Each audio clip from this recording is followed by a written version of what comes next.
Hey, it's Julie here to demystify some writing jargon for you. What is a short story?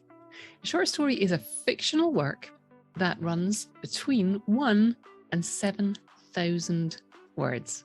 7,000 doesn't sound very short, but that's the definition that we go with.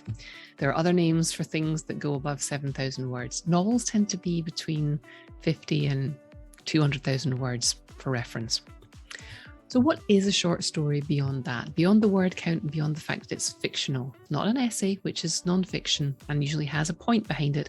Short story is fictional, usually contains a main character, something happens, and some interludes in there and a resolution or an indication, a hint at a resolution at the end. You're not just writing a scene from a novel, you're writing a story with an arc from beginning to end.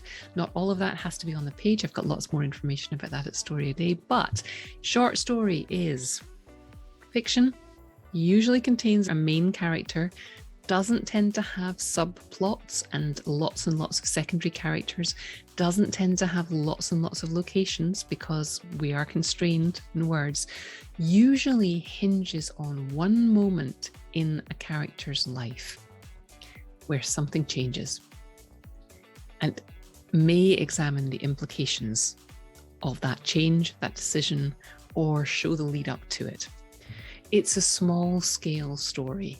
You can't tell a character's whole life. You just talk about one significant thing. Now, obviously, that is a hugely general rule. One of the things I love about short stories is that there are so many different ways to do them, and there are so many weird forms in which you can tell a story and stretch the definition of story. But if you're thinking about a simple definition of a short story, it's not just a short novel, it's a single character's journey, usually centered around a moment or a choice that changes everything for them forever or for now. It's usually between 1 and 7,000 words. There are lots of different types of short stories, which I will talk about more in this series, but that's essentially what a short story is.